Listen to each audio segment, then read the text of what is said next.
राधे राधे। श्री हरिवंश। आइए लीला में प्रवेश करें। हमारी लीला चल रही थी अकथ कथा। कल हमने यहाँ तक किया था, रो मत, तू मत रो, कल की कौन बात, मैं अभी ला देता हूँ शुक पेच। वे मुझे गोद में भर लेते, व्याकुल होकर कहते, मैं भूल गया री। मैया कहती है, मैं बड़ा भोला हूँ, इसी से याद नहीं रहता। तू यहीं ठहर, जाना नहीं, तुझे मेरी सौगंध, मैं अभी शुक पिच लेकर आता हूँ। कल हमने यहाँ तक किया था, अब इसके आगे।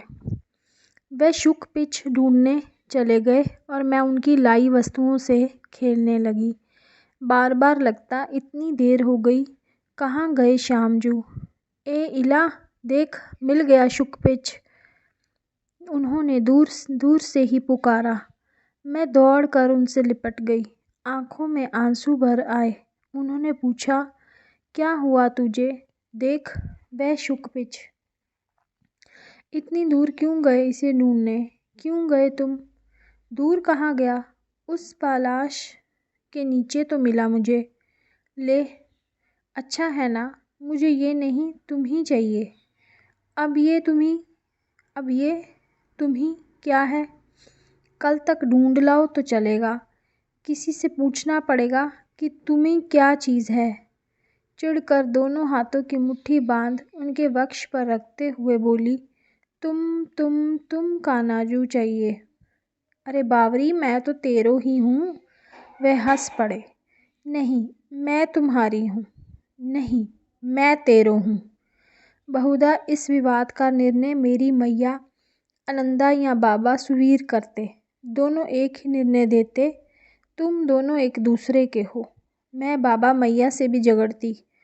कहा, यदि ऐसा होता तो हम साथ रहते ना, जैसे तुम रहते हो। वह तो ब्याह होने पर रहोगी बेटी, बाबा समझाते। तो आज अभी कर दो हमारा ब्याह। मैं बाबा का हाथ खींचकर आग्रह करती। अभी कैसे हो सकता है भला, ब्याह के लिए बहुत बड़ा आयोजन करना पड़ता है। कानाजू व्रजराज कुंवर हैं, व्रजराज की इच्छा होने पर ही ब्याह हो पाएगा। शांडिल्य ऋषि मुहूर्त बताएंगे, बहुत बड़ी देर लगती है इन सब कार्यों में। ये सब होगा तब तक तुम दोनों भी बड़े हो जाओगे। आह, ये बड़ा होना भी कैसी दुखदाई है। कभी मैं बड़ी होने के लिए उतावली हो उठती थी, नित्य बाबा मैया से, श्यामजू से पूछती, आज मैं बड़ी हो गई ना, तुझे बड़ा होना अच्छा लगता है। वह पूछते, हाँ, फिर हमारा ब्याह होगा ना इसी से। तू तो झगड़ती है, मैं तुझसे ब्याह नहीं करूँगा। मैं तो करूँगी और तुमसे ही ब्याह करूँगी। मैं नहीं करूँगा, तुम झगड़ती हो, तुम चिढ़ाते हो, इसी से तो झगड़ती हूँ। नहीं खिजाओगे तो नहीं लड़ूंगी, और बड़े होने पर थोड़े ही कोई लड़ता है भला। आहा, कहाँ गए वह दिन वह रातें, क्या सोचते होंगे वह। चल उठ ना इला, श्रिया ने हाथ थाम कर उठा दिया। वहाँ कोई है श्रिया, श्याम सुंदर हैं, तेरी प्रतीक्षा कर रहे हैं। चल पगली, खड़ी क्यों रह गई, वह तेरी बाट देखते हैं बहन।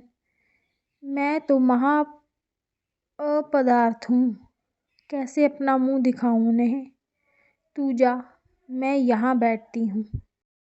श्रिया ने मुझे बैठने नहीं दिया, हाथ पकड़कर खींच ले चली। हृदय की अवस्था क्या कहूँ। दर्शन स्पर्श को प्राण व्याकुल थे, पर लज्जा, संकोच, बचपन का दुस्साहस पांव आगे बढ़ने नहीं देते थे। मैंने दूर से ही देखा, संध्या के अरुण प्रकाश में उनकी कैसी शोभा है। शीतल सांध्य समीर से पीत पट फहरा रहा है। अलकें बार बार मुख कमल पर गिर आती हैं। गोरज मंडित अलकें पलकें, फेंट में बंशी, हाथ में लकुट, सर्वांग धातु चित्रित, पुष्पाभरण सज्जित, कुंडलों की आभा से धमकते कपोल, अन्वेषण तत्पर, दृग दीर्घ, वह सिंह ठवन, विशाल वक्ष, बाहु, बैरिन चेतना ही साथ छोड़ गई। इसी के साथ वाणी को विराम देती हूँ। ये यहीं पे समाप्त है ये वाली लीला। यहाँ पर लेखिका की चेतना ही साथ छोड़ गई का मतलब है कि वो अचेत हो गई। लेखिका वो आगे देख ही नहीं पाई, इसलिए लीला इतनी ही है। कल फिर मिलते हैं एक और नई लीला के साथ। तब तक के लिए राधे राधे। श्री हरिवंश। आप सबको राधा वल्लभ के पाठोत्सव की खूब खूब बधाई। कल राधा वल्लभ लाल का पाठोत्सव है, सो खूब खूब बधाई हो।